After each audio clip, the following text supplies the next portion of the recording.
Look, I need you watching our backs. You're a better shot than I am. Huh, really? No? Hello there, Sir from 17 once again. This is my Gears of War 4 Insane Difficulty video walkthrough. This is Act 3, Chapter 3, At the Doorstep. This is my first prediction of the walkthrough, guys. I'm going to say that I think that this video is going to be rather popular. It will stand out in numbers when contrast to certain other videos, because this is the hardest mission in the game. If you can do this, you can do anything this game throws at you. You can be comfortable in knowing that aside from that super bullshit boss on weather warning or storm warning or whatever that level's called, you're not going to have any kind of trouble to the same degree that you're going to have on this chapter.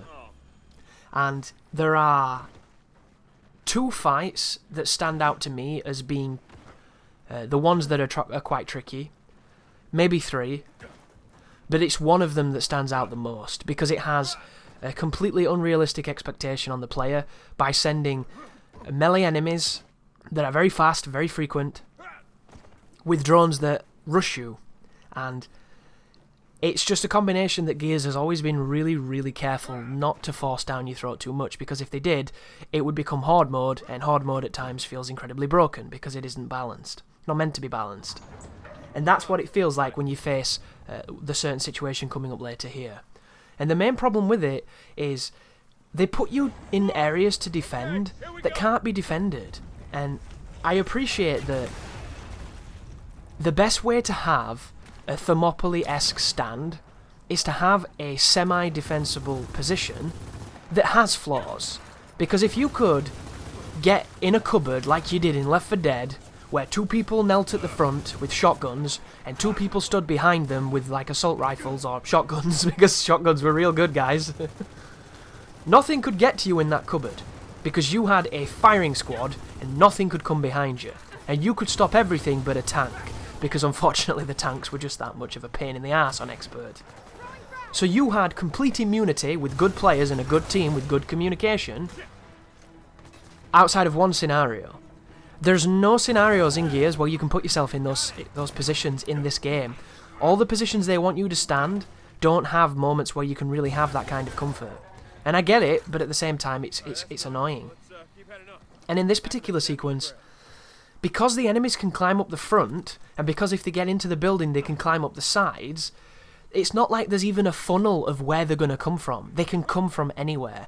So it turns it into a nightmare, because there's nowhere to stand to know that you're not going to get flanked. And for some reason, the locusts don't make a lot of noise in this game. They don't sound like asthmatics anymore when they run. They've obviously cured the lungs, or whatever the hell they had. Even the little dudes don't make the most noise. Can you remember the wretches? They made a gallop that you could hear a mile off. Like, they've changed the sound design now, and I don't know if it's to make it more bombastic or more Michael Bay, but it's just not the same. You don't get the same measure of, something's behind me, isn't it? You don't get that anymore. Like, unless they shoot you, things can sneak up on you really well, and you wouldn't think they would because they're noisy creatures for the most, but they do.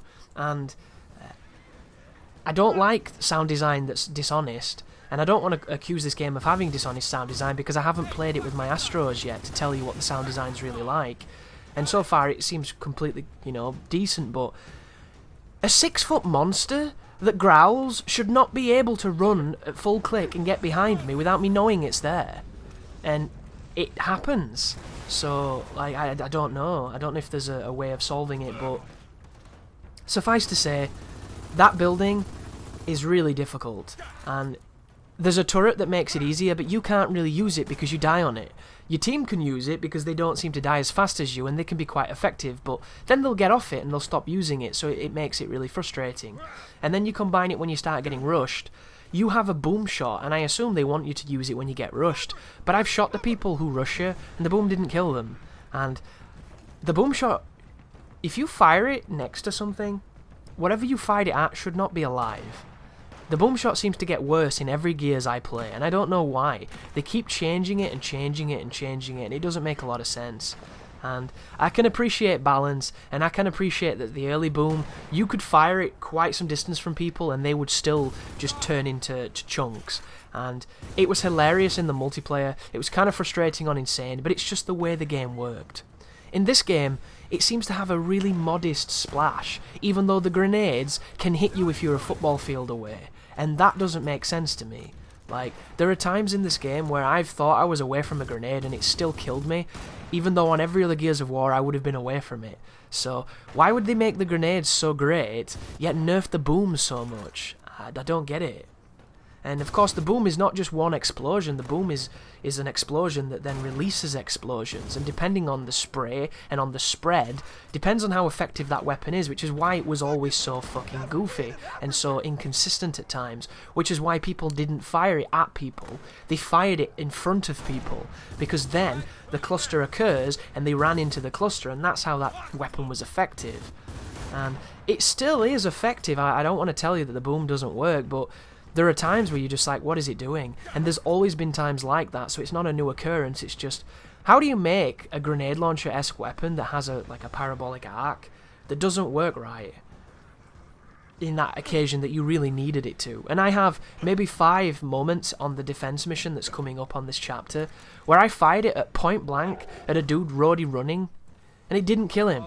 And then I fired it blind fire to kill him and finish him off, and it killed me, and he was alive. Like, is the health really that escalated? Is it really this ridiculous? I don't know. You'll notice I popped the shotgun on too, because I was thinking maybe the juvies would go down quicker with the shotgun, and then I found the boom shot. Speak of the devil, and may he appear. And I really, really want to like the boom shot, because I have great memories of this weapon. Great memories of Gridlock. You know, Mausoleum, so many classic maps of using this weapon in execution to control maps and to control teams and just put fear in people. Classic Gears 1 multiplayer. And I just don't feel the same with it in this game. I don't like how they've changed how when you fire it, it looks like you're firing some weird blue torpedo. Like, it doesn't do the job that it's meant to do for me. Like, when you fire the boom shot, it should be a everybody laughs because you know you've lost kind of moment. Is this the tough sequence?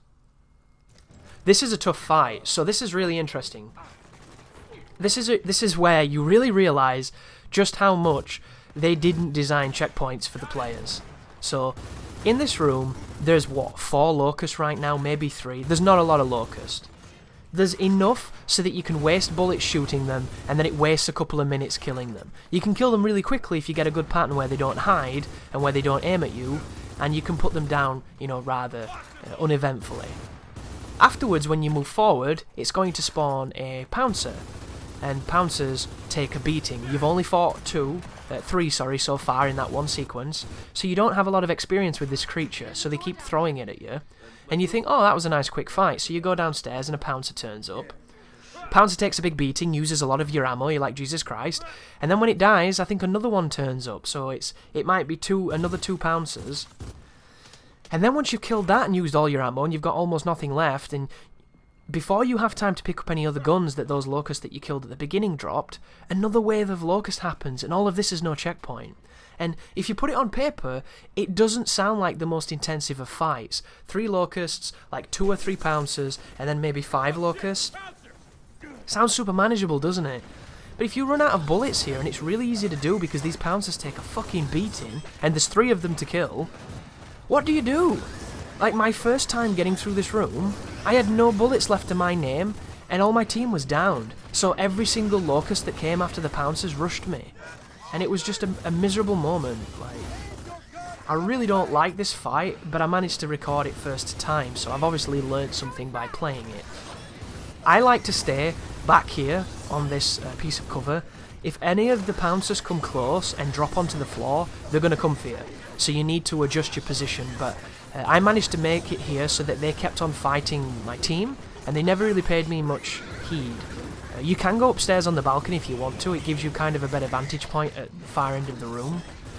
But my advice here is to kind of just save your ammunition, because after this there's going to be a wave of locusts, and I think 2 of them have Boltocs, and if you don't know too much about the Boltoc on Insane, it does about 90% of your life from a hit. And they're incredibly accurate with it, so if 2 Boltocers hit you at the same time, it's instant death. And if you don't get in cover quick enough with one of them who's getting trigger happy, he can kill you really fast too.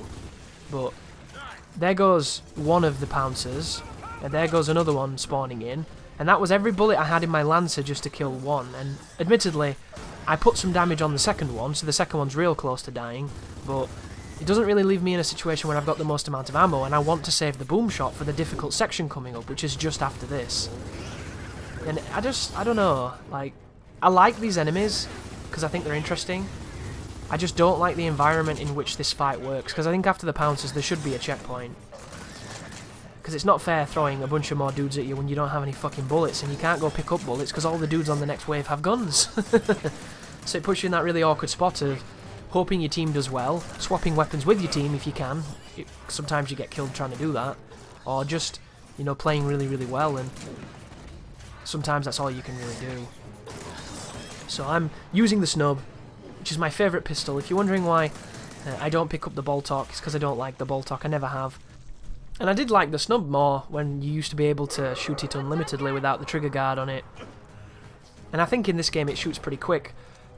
But I have no idea why you would limit the ability to shoot a gun quickly.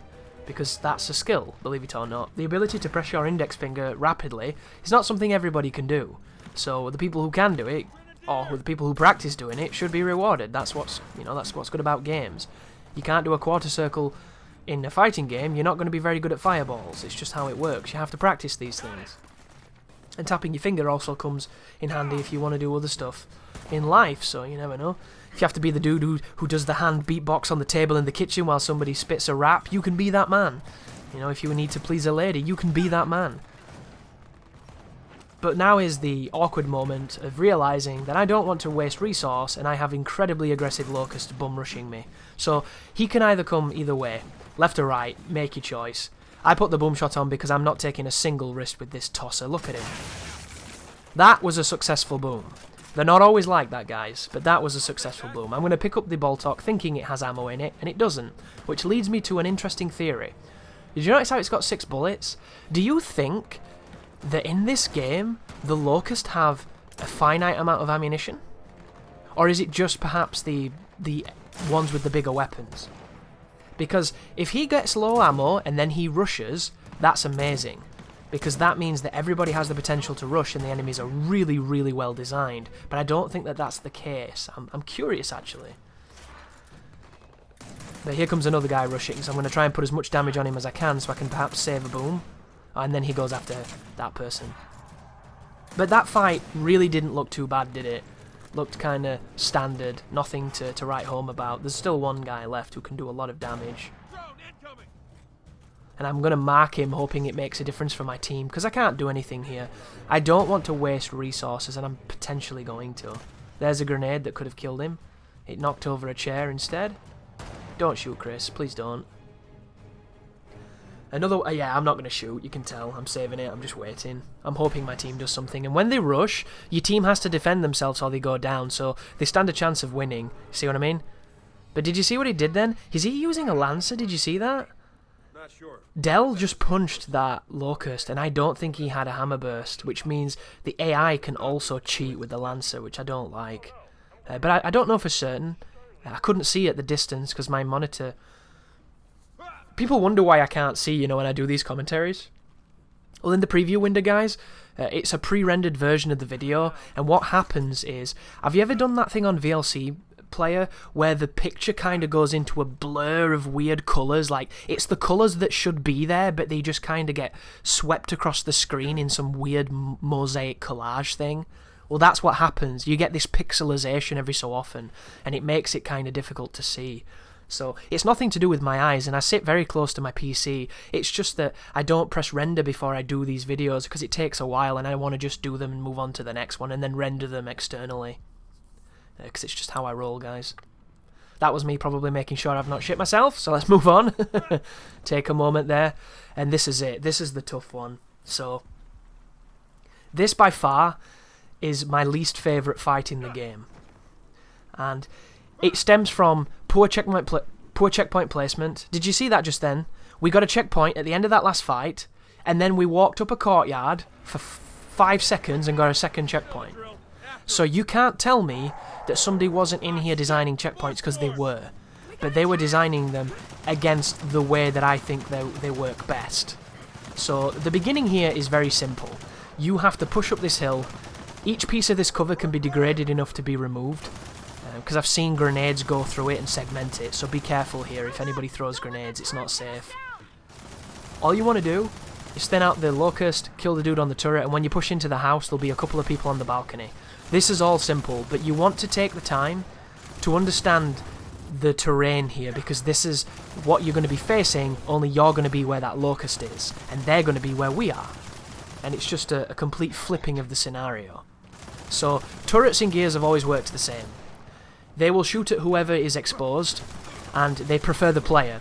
So they will start shooting at your buddy, and the moment you come out of cover, they will zip back to you. It's how it's always been. So you want to use that zipping animation to try and hit them a few times, and potentially get a headshot and put them down. Do not ever dance with the turrets, because it's not worth it. They do too much damage, and they will always out-damage you.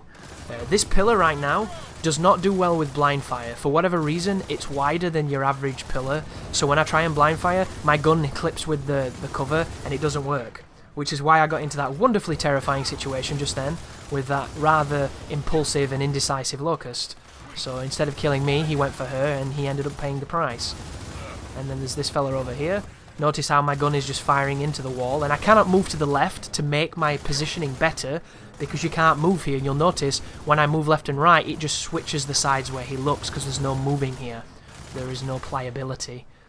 But pepper everybody down. Take your time, save your ammo, which is important. There's tons of ammo in this next room, but you don't want to be too reckless with your good stuff. Up there is already grenades. I didn't find having grenades really useful in this next fight, other than the strategy that I'm about to show you, because I've got a really good one. And here come juvies, so you want to push out so that they don't rush you, put your back against the wall, and deal with them with whichever weapon you're comfortable with, and try not to get stuck in a reload like I just did. That's always incredibly dangerous. But here comes this buddy, doing his thing. Couple of bullets in him, pop his head with that incredibly satisfying crunch, and then push forward. So let's talk about the fight, shall we? I'm going to set 2 grenades here just to try and thin the first herd. You can only set 2 at one given time. If you start setting more, the others will explode. Inside this library, there are retro lancers, there are mark rifles, there's a boom shot, there is a grenade resupply, and I think that is it. Of course, there's a turret. There's also a couple of really accurate locust on the balconies who do big damage, so be very careful, because if you die here, you will go back to the beginning of when we entered this area. Because once again, they give you checkpoints after 5 seconds of climbing stairs, because apparently cardio is more difficult than life-threatening action in a skirmish. Yet you can do a 10-minute siege and get nothing. Just the bizarre nature of whoever it was that scripted this game when it comes to, you know, alleviating the pressure on the player. So I'm going to take this kind of slow. I'm just going to pick apart people that pop up. We're going to play whack-a-mole with the swarm, as they're known in this game. There we go, that's another dead one.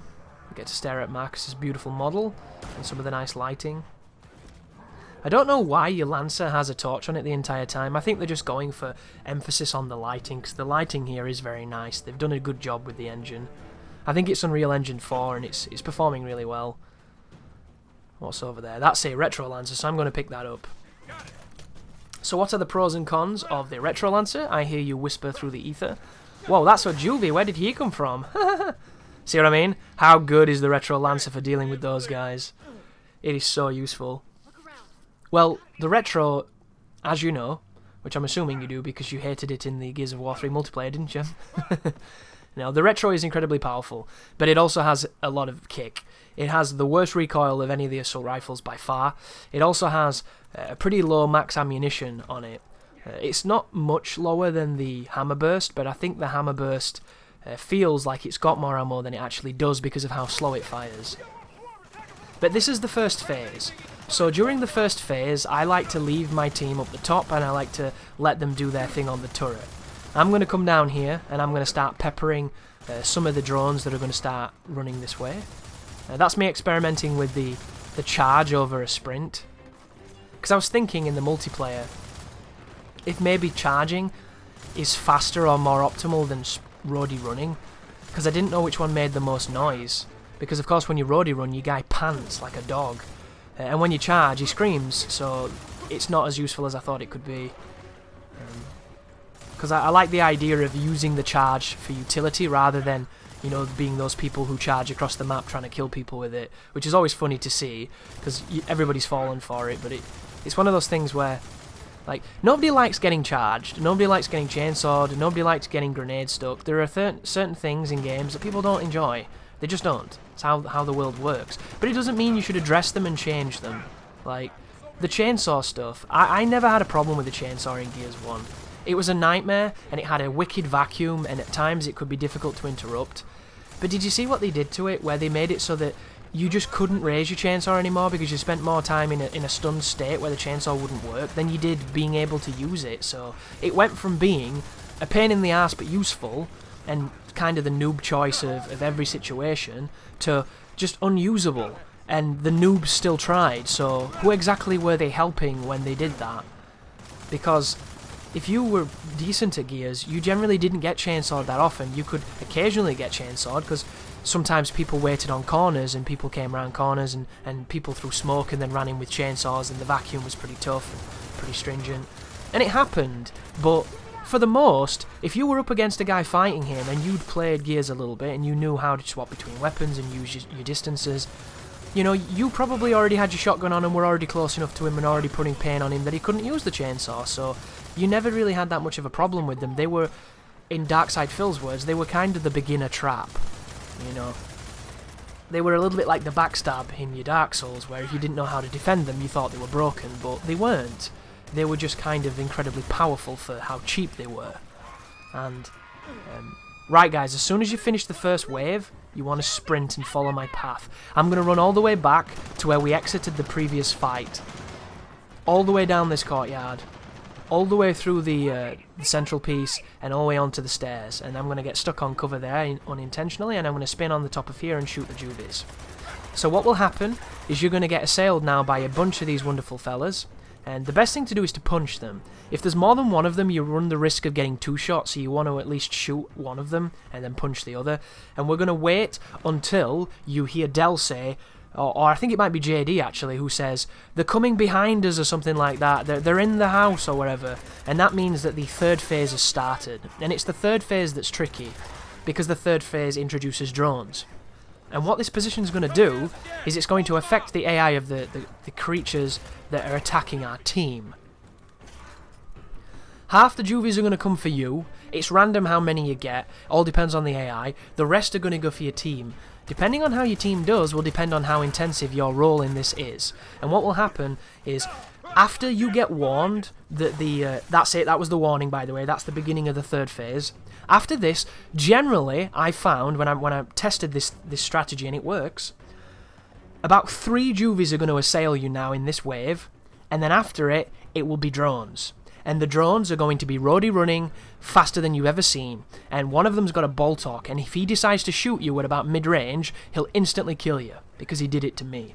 So what you want to do is you want to kill a couple of the juvies in this wave, and then as soon as it goes quiet, after about 3 or 4, you want to stick a grenade on the stairs that we're aiming at. Stick a grenade on the stairs, and then stick a grenade on the stairs where we are. And what will happen is all you're going to do then is watch the side of the screen for what your team does. Because right now, Del and Kate are fighting Locust. And depending on how well they do, depends on if we're needed at all. Because their Locust will never come to us unless they're downed. And it has to be both of them downed. So you're going to see a sped up sequence where I watch the down symbols, and my team, one person goes down, somebody gets revived. One person goes down, somebody gets revived. And I get really fortunate here because of RNG. And what happens is no one fucks up. My team does really well, so I only have to face one Locust at the end. But there are instances where I've practiced this, where I faced 3. So you need to be prepared. And what I'm going to do here, I put the grenade on the stairs, so when I fire the boom shot, if it's a bad boom and the spread doesn't kill, the grenade will. Because I have had moments where I've killed 2 perfectly using the same technique and the third guy ate the boom. So, just as a backup plan, put an explosive so that you can hit it with the boom to get that double cloud to make sure nothing can get to you. And as you see now on the screen, see the red? Somebody went down, someone else went down, wait for it to go white, and then this is when I get charged when both people are down. So you'll notice the speed came back, here he comes, fire the boom, and then you'll hear the checkpoint and you've done it. Is that the easiest way of doing that sequence? I think it is. If you can show me an easier way, well, you can't, because it doesn't exist. That's the easiest way, guys. And that's coming from somebody that's been in that top balcony and survived that fight in that room. It's a nightmare. But that way, you don't even have to participate. Your team does everything, and anything that comes your way, you blow it to shit. And I swear, it doesn't get much sweeter than that.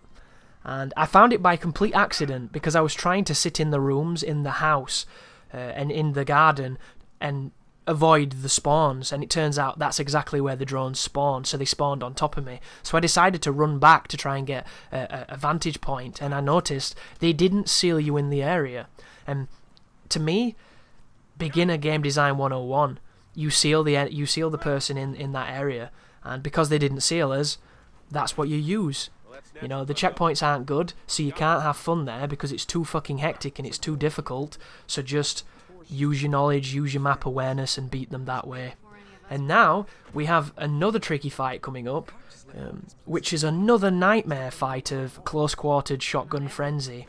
And the good thing is, it's going to teach you how to use the Gnasher. The bad thing is you die so fast, it can be really frustrating.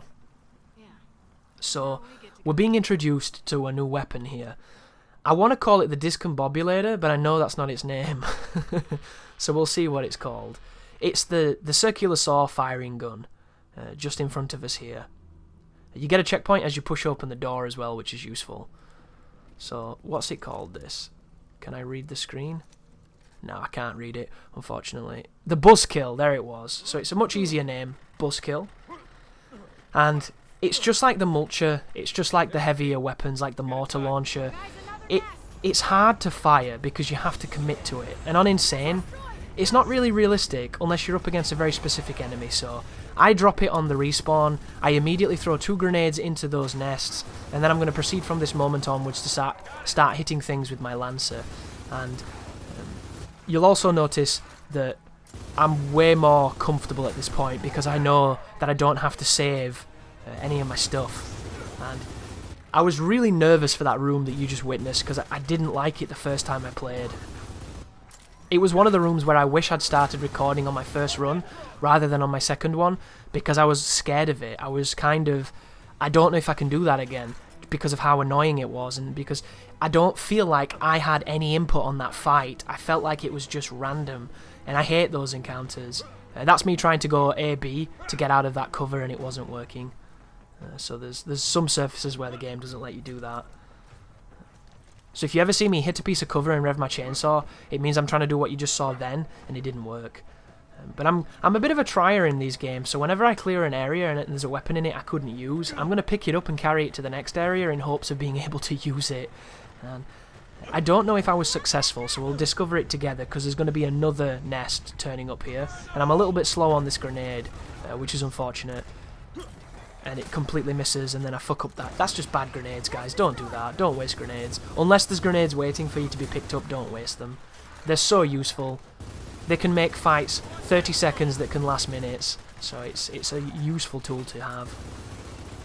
I do like it how the locusts can take cover inside the holes now. I think that's really interesting. You can take cover as well, you know, it's not limited to them. Oh, by the way, do you see that piece of cover I was in then when I stood up? Do you know, because he's diagonal to me, if he had a sniper rifle, he could have instantly killed me in this cover.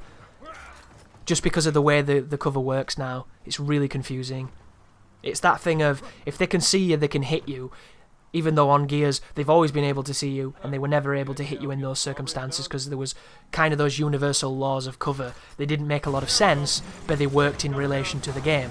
And when you drop this, a locust can rush you, so be very careful. See that? Does anybody find that frustrating as I do, watching that back? I knew 2 locusts was going to rush. I put an incendiary on to try and drop a trap, and I couldn't stick it on the ground, and I nearly died. That is really frustrating to watch. But you need to be aware, guys, that planting grenades at your feet can be awkward, so it's a good lesson to learn early. And these people are using sniper rifles, so it's also important to know that these can kill you in one shot. So be very careful. But they're completely fair, you know. I think these guys are way fairer than the robot ones, because the robot ones seem to take me by surprise. I don't know why. These guys, not so much. But now there's just one. You would think he would rush, but I don't think he does. Look at me challenging a bloody long shot on a computer with perfect aim with a mark rifle. I don't recommend you do it, but I'm stubborn, and it's the type of stuff I do. But that's the end of the fight. It went pretty well after we finished wasting grenades. So, go through the battlefield, check all the holes to see if there's anything good inside them, and then push forward on into the next area where we're going to be coming up on a really tricky fight. And I'm going to probably be carrying the buzzkill, but I think it vanished. See that? So, because I reset at the checkpoint, where you saw the transition, it got rid of the gun for me, which is unfortunate. Because I was really looking forward to carrying it into the next room and being like, ooh, here's a big enemy, maybe I can kill him with it and it's really easy. You know, maybe there's a boss coming up, if I can carry that in, I've got a massive advantage. That's how I'm always thinking when I play Gears. Bring the big thing to the next room, because the next room could be the one where the big thing works. Like, and I always carry those kind of delusions that if I can bring it, it's going to work. It's going to give me some kind of advantage. And occasionally it works, occasionally it doesn't.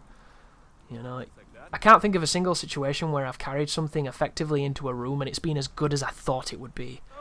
Like, do you remember on Halo 5 where I carried like every turret in the level and it took me about 20 minutes and I edited it out as I carried them all up to a door and then I couldn't bring them in the fucking door right because it took forever.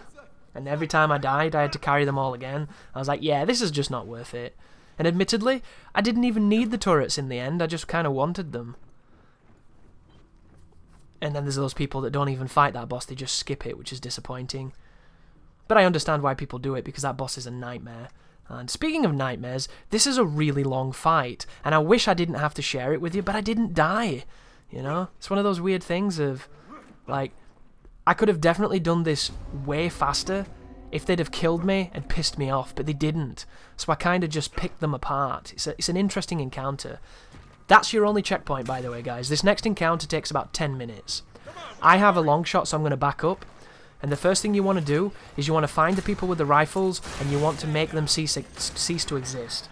Because if you don't, they can instantly kill you at any point, meaning this checkpoint is way longer than it ever deserved to be. So that's the flash of a rifle. I hope it doesn't do that in multiplayer. I really hope it doesn't do that in multiplayer. Isn't it funny the shit they've put in the game to compensate for people who just have shitty awareness? I really, really don't like it. And I don't know why we constantly make these conceits for people who just can't compete. If you can't compete, don't compete. Just have fun, you know? Some people aren't meant to be good at things. But don't put things in the game so that every monkey can see what's happening. That to me is just completely removes the point of high-level play. You weren't supposed to know where the dude with the long shot was. That was his advantage, you know? Can you imagine how those Gears 1 maps would have played out if every time the dude was aiming the sniper at you from behind a pillar, you saw a massive shining light? Like, no! That wouldn't have been the same game. I wouldn't have had the same memories, and I'm not talking as somebody who never got killed by long shots. I got active downed a million times. I got my head popped a million times. Like,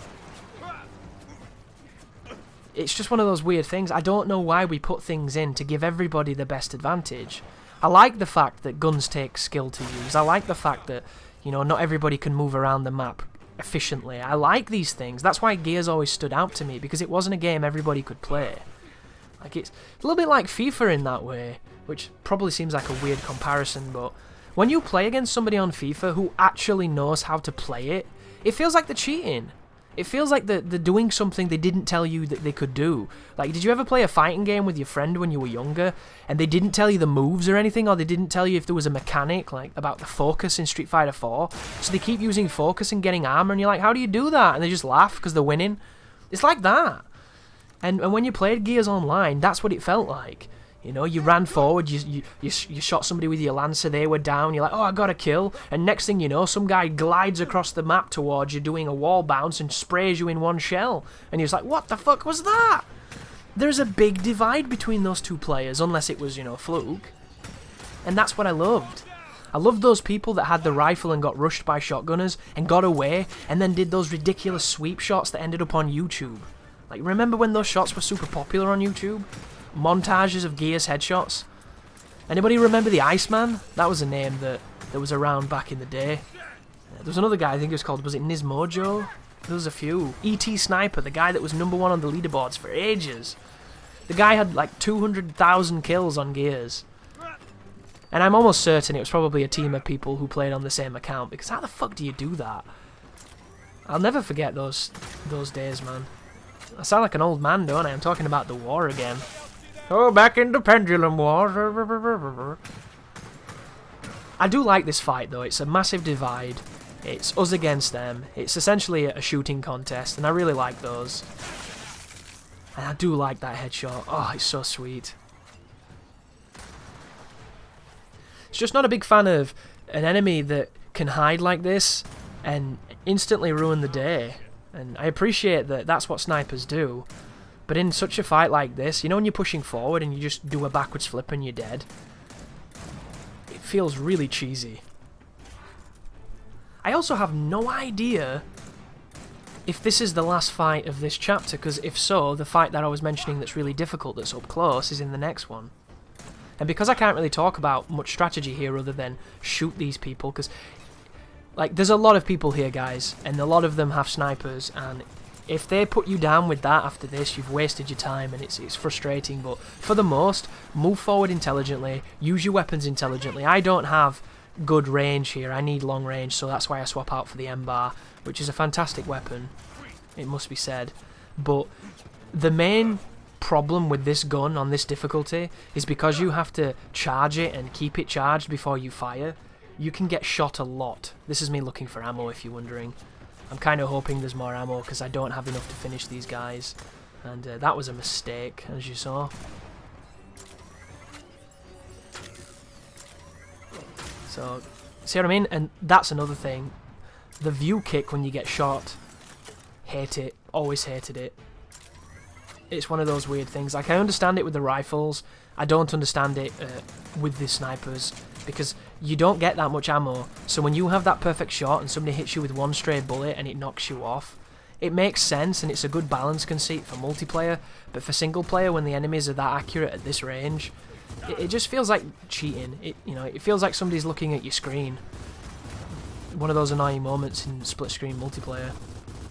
But the good thing about the Lancer is even at this range it's effective if you feather the trigger, and if you go into cover you can also condense the reticle further so that you have the best amount of accuracy you can possibly have with it. Do you notice how it starts really small?